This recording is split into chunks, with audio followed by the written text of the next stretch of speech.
Hi guys, welcome back to my channel. I hope you guys are having a wonderful day. So today my Powerhouse Racing fuel hanger arrived at home and I wasn't sure how I wanted to wire the harness directly onto the fuel pumps. So I was watching one of Ryan's videos, aka Pure Function, and he did mention Jose Kaizen's advice of rewiring the harness using pinned connectors rather than butt connectors.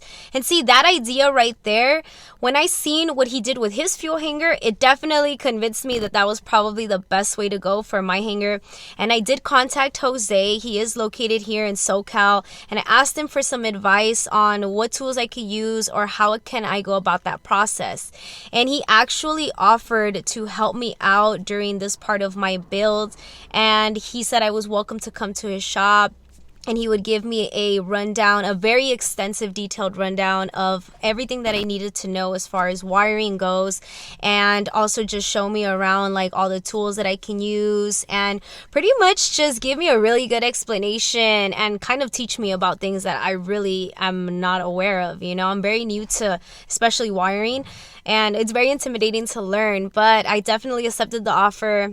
And I went over to his shop. So the following footage is going to show you the first part of the process of how I set up my hanger.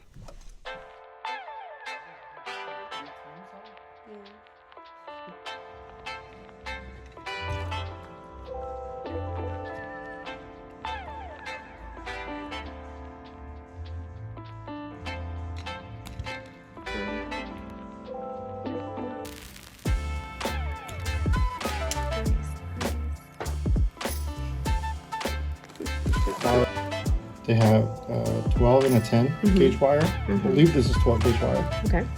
So we'll go to 12. Okay. Nice. You do that first one. Yeah, and then the round part. Goes here.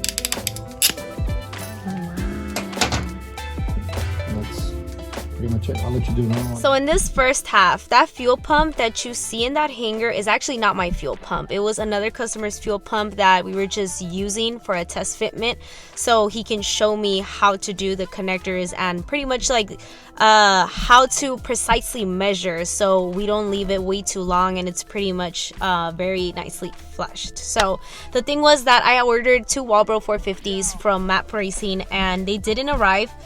I thought they arrived in a box, but I guess they were supposed to arrive in a separate box. I didn't get them in. So unfortunately, not all of the work was completed that day. But some of the most important lessons that I did learn, besides the size of the wire that you're running to use the amperage for whatever you're powering with. For example, if in this case we are doing this harness to the fuel pumps, they use a 16 gauge or a 12 gauge. I think it was a 12 gauge wire if I'm not mistaken. So it's a pretty thick wire, and that's what you see me working with in that video.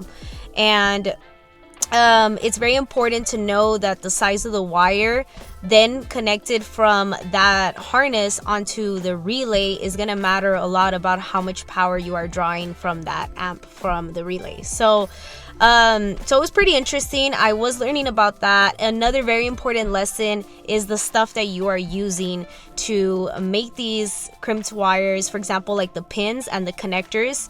Big difference is Chinesium. So we were going over some of the examples of what other companies use that, you know, are not what I would technically say quality parts. You know, they are parts that, you know, come from China. They're made with like cheap metals, and he did explain the differences between you know, quality products, so like the stuff that he uses on all his like harnesses, on any wiring that he does for other vehicles. And he showed me the biggest difference between how those would look like versus like the, you know, not so high quality products. So he did teach me that, and I think that's really important because I didn't even know that. Like, I didn't really notice the difference. I never really looked into it, to be honest, but I think that was pretty interesting. And so when he showed me how to do the first connector, then he let me give it a try, and oh my god.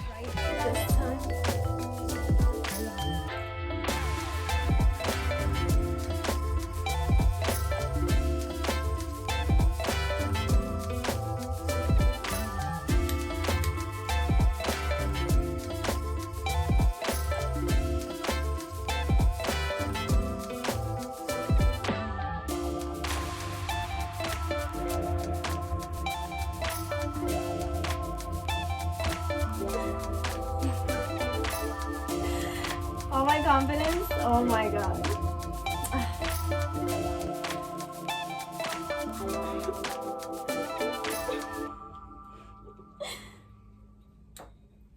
Oh.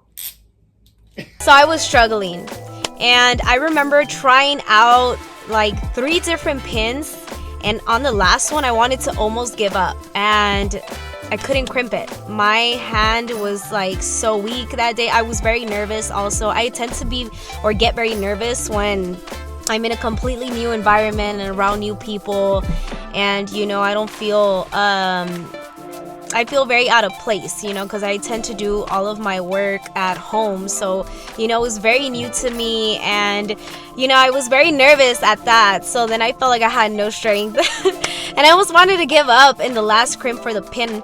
And, you know, something told me like, no, don't give up. You could do it. You could do it. Just, you know, give it a try again.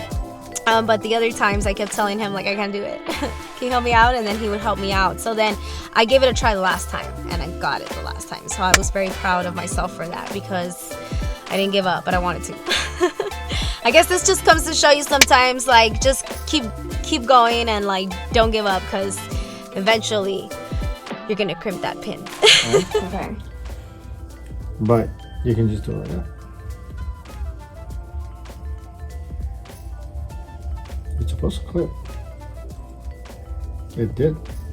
We didn't hear it though. Yeah. Make sure I don't smack you. Yeah, it's in there. Okay. Oh. Oh. There it is. Okay, it really clipped in there. Okay. Mm-hmm. Okay, so it's okay, same thing. Oh, there we go.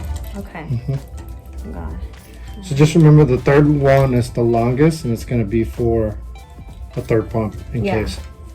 Yeah, but it could just be in there, and the full one is not going to be an issue. Yeah, once you're all done, you can just kind of zip tie it away. You can do this and just tuck it away. It's no big deal.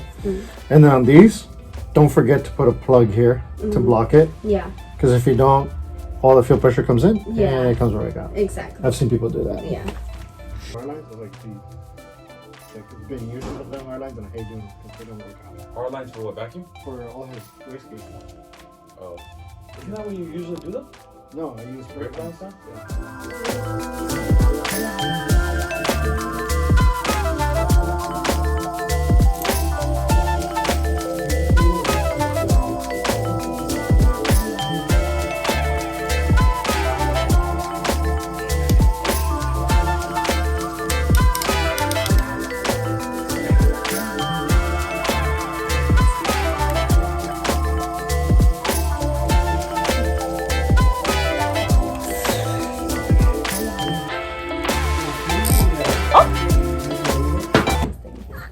But like wiring though, I mean, is if you have the right tools and you're using the right parts, it's, you know, you can't really go wrong.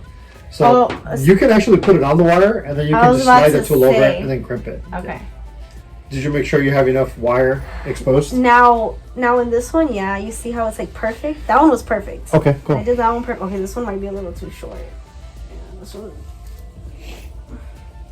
It goes. I see wiring, but I could feel that it contacts the little blue ends. Yeah, this one's perfect too. Okay. I mean, I just tried copying like the one you had already, and then just go from there. You know? Yeah. Okay, well, let me start off with one first. Okay, different angle now, but I'm gonna do this. But you know, thank you. Yeah, that one's already crimped already. But that one doesn't There click. we go. Yeah. Oh, okay. You gotta make sure you keep it straight. It's okay. And that's personality, it's fine. So there wasn't much that I could really do since I didn't have the fuel pumps with me. So I did as much connecting as I could. Okay guys, so this concludes the rest of the video for today. Stay tuned for the next episode where will I get to finalize the fuel tank assembly? I guess you're gonna have to find out and see, right? Ciao. Have a good day. Take care.